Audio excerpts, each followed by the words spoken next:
आपका सवाल है। 1. बालकों के व्यक्तिगत विकास। आपका ऑप्शन है 1 के लिए विकासात्मक प्रतिमानों को उद्धृत करके सटीकता से व पक्के तौर पर भविष्यवाणी की जा सकती है। 2 के लिए पूर्वानुमान बिल्कुल नहीं लगाया जा सकता। 3 के लिए कुछ हद तक पूर्वानुमान लगाया जा सकता है, परंतु सभी बच्चों के विकास की दर अलग अलग होती हैं। 4 अव्यवस्थित व असतत होता है।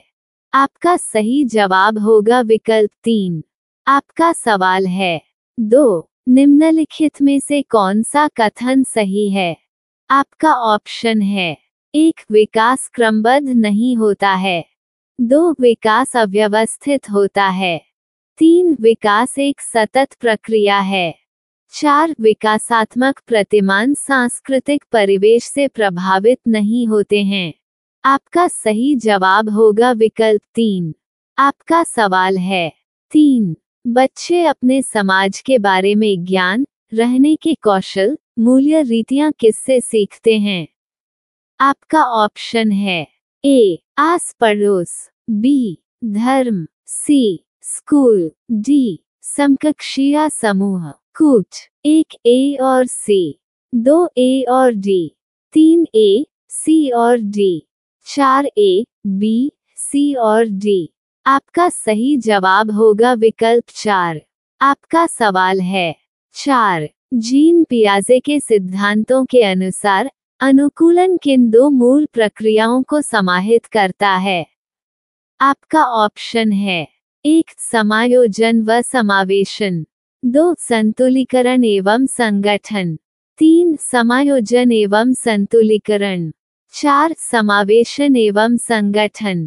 आपका सही जवाब होगा विकल्प 1। आपका सवाल है। 5. जीन पियाजे के संज्ञानात्मक विकास के किस स्तर पर बच्चे लंबाई व भार जैसे गुणात्मक आधारों पर वस्तुओं को व्यवस्थित कर पाते हैं, परंतु अमूर्त संरचनाओं की संक्रियात्मकता में कठिनाई महसूस करते हैं? आपका ऑप्शन है 1. संवेदी चालक, 2. पूर्व संक्रियात्मक, 3. मूर्त संक्रियात्मक, 4. अमूर्त संक्रियात्मक। आपका सही जवाब होगा विकल्प 3। आपका सवाल है। 6. लेव वाइगोत्स्की के सिद्धांतों के अनुसार व्यक्तिगत वाक। आपका ऑप्शन है 1. बच्चे को अपनी सोच विनियमित करने में मदद करता है, 2. बच्चे की सोच में रुकावट पैदा करता है, 3. बच्चे की आत्मकेंद्रियता दर्शाता है, 4. बच्चे को चुनौतीपूर्ण कार्य दिए जाने पर घटता जाता है। आपका सही जवाब होगा विकल्प 1। आपका सवाल है। 7. लेव वाइगोत्स्की के अनुसार शिक्षक बच्चों के अधिगम में किस प्रकार मदद कर सकते हैं? आपका ऑप्शन है 1. उपयुक्त इनाम देकर, 2. सख्त सजा देकर, 3. मदद की मात्रा व स्वरूप में बदलाव करके, 4. उन्हें ब्लैकबोर्ड से सारे उत्तर नकल करवाकर। आपका सही जवाब होगा विकल्प 3। आपका सवाल है। 8. पूजा अपनी दोस्त को कहती है कि हमें कक्षा के नियमों का पालन करना चाहिए, वरना शिक्षिका हमें बाहर खेलने की अनुमति नहीं देगी। पूजा लॉरेंस कोहलबर्ग के नैतिक विकास के किस चरण में है?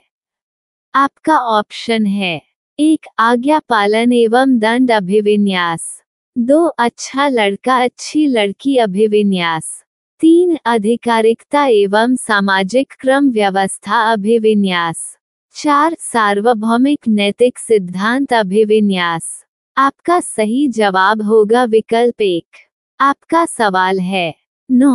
हॉवर्ड गार्डनर के अनुसार निम्नलिखित में से कौन सा कथन सही नहीं है? आपका ऑप्शन है 1. बुद्धिमत्ता एक स्थिर तथा स्थायी विशिष्टता है, 2. बुद्धिमत्ता को परिपोषित व विकसित किया जा सकता है, 3. बुद्धिमत्ता किसी एक सामान्य खंड से हावी नहीं होती, अपितु कई प्रकार की होती है, 4. बुद्धिमत्ता को एकाकी आयाम में सहबद्ध नहीं किया जा सकता। आपका सही जवाब होगा विकल्प 1। आपका सवाल है 10। एक बाल केंद्रित शिक्षा में आपका ऑप्शन है 1। शिक्षिका की कोई भूमिका नहीं होती। 2। शिक्षिका की सक्रिय भूमिका होती है तथा विद्यार्थी निष्क्रिय होते हैं। 3। विद्यार्थियों की सक्रिय भूमिका होती है तथा शिक्षिका निष्क्रिय होती है। 4। शिक्षिका व विद्यार्थी दोनों की सक्रिय भूमिका होती हैं। आपका सही जवाब होगा विकल्प 4। आपका सवाल है 11।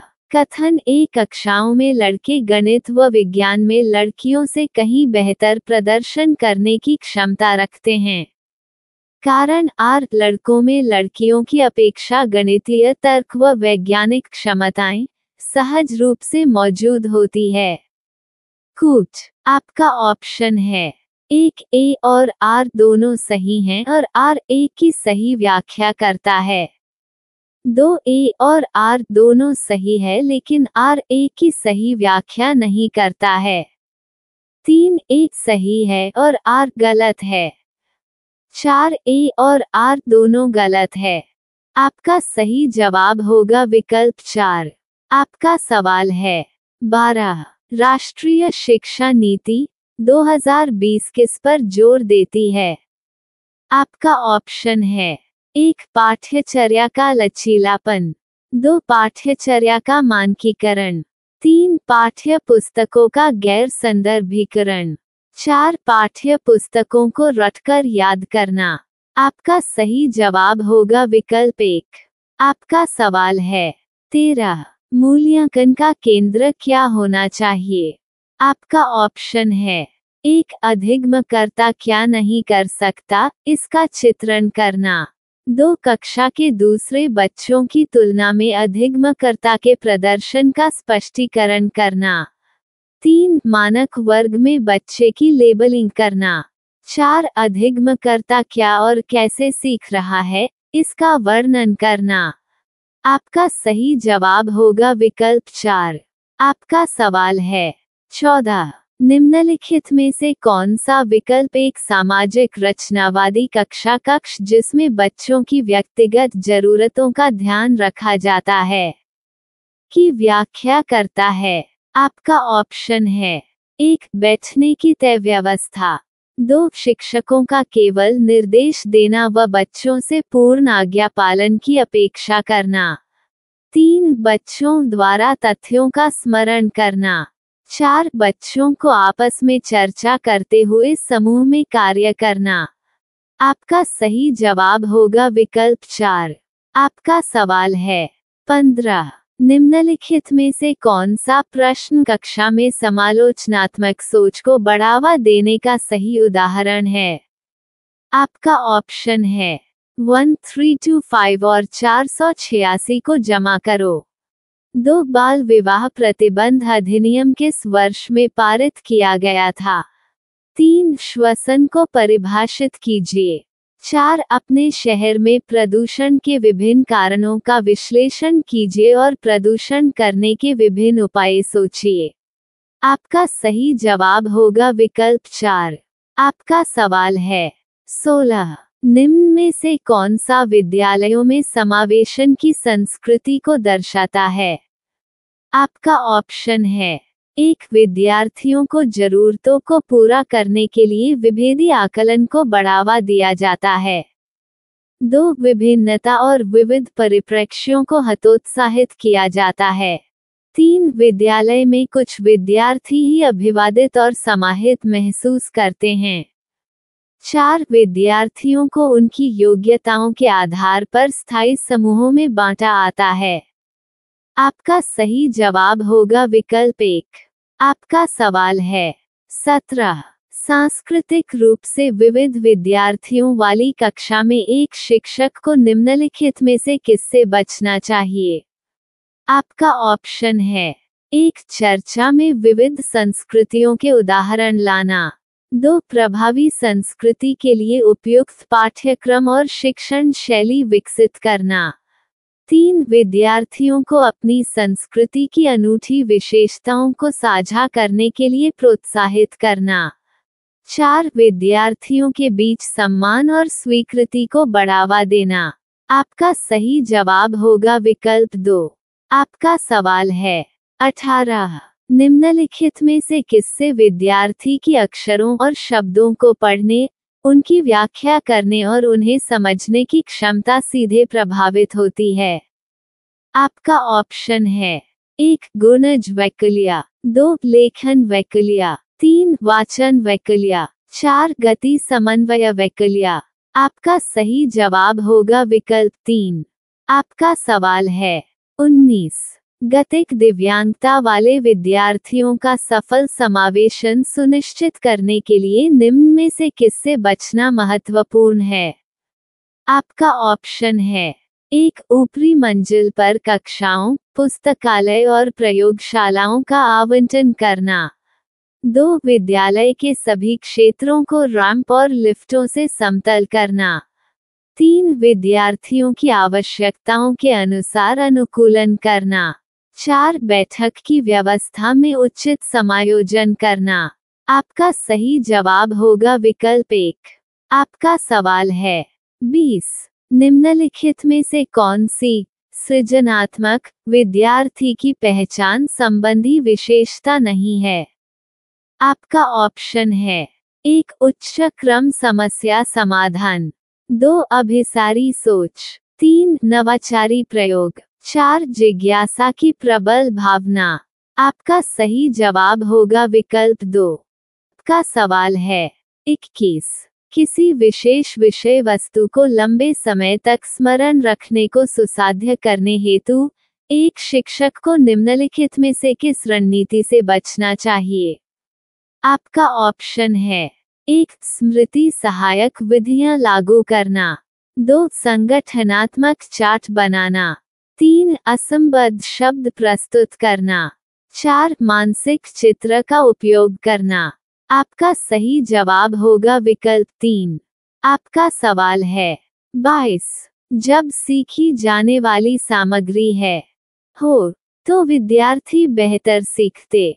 आपका ऑप्शन है 1. जटिल और व्यापक, 2. मौजूदा ज्ञान से जुड़ी, 3. अव्यवस्थित और असंगठित, 4. उनके सामाजिक सांस्कृतिक संदर्भ से भिन्न। आपका सही जवाब होगा विकल्प 2। आपका सवाल है 23. निम्नलिखित में से कौन सा कारक शैक्षणिक उपलब्धियों में विद्यार्थियों की विफलता में योगदान देता है? आपका ऑप्शन है 1. अनुभवात्मक शिक्षा, 2. गैर प्रासंगिक पाठ्यक्रम, 3. समावेशी दर्शन, 4. शिक्षार्थी केंद्रित शिक्षाशास्त्र। आपका सही जवाब होगा विकल्प 2। आपका सवाल है 24.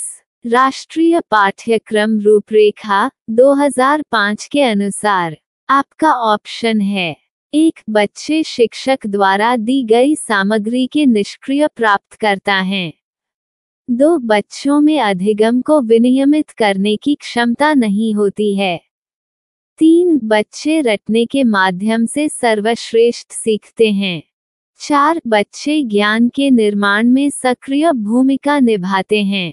आपका सही जवाब होगा विकल्प 4। आपका सवाल है 25. एक संप्रत्यय को पढ़ाने के लिए एक शिक्षक को निम्नलिखित में से किसके प्रयोग से बचना चाहिए?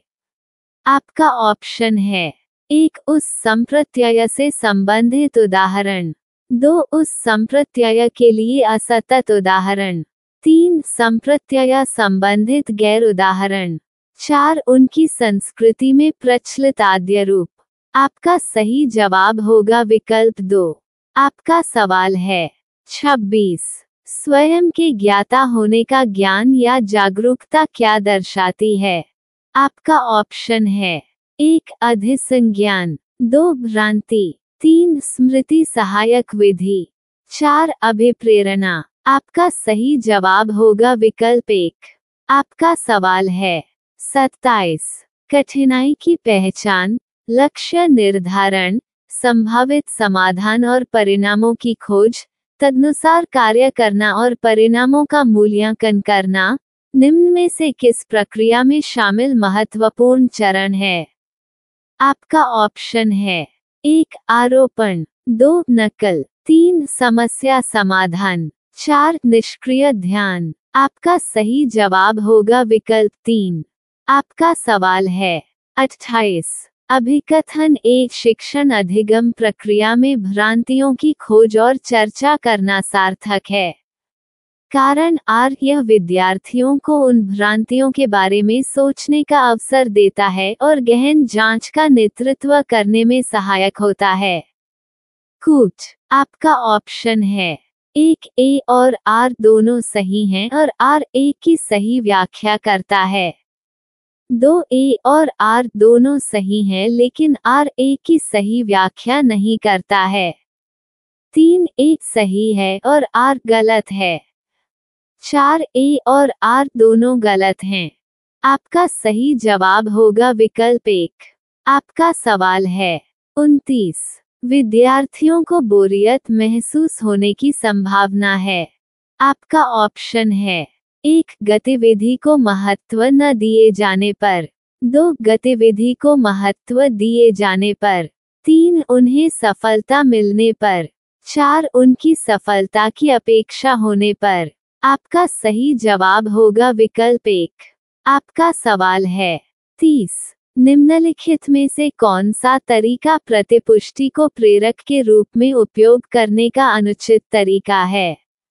आपका ऑप्शन है 1 विद्यार्थी की क्षमता पर केंद्रित प्रतिपुष्टि देना, 2 गतिविधि की प्रक्रिया पर केंद्रित प्रतिपुष्टि देना, 3 विद्यार्थी के काम से संबंधित वर्णनात्मक शैली में प्रतिपुष्टि देना, 4 अन्य विद्यार्थियों के साथ तुलना किए बिना प्रतिपुष्टि देना।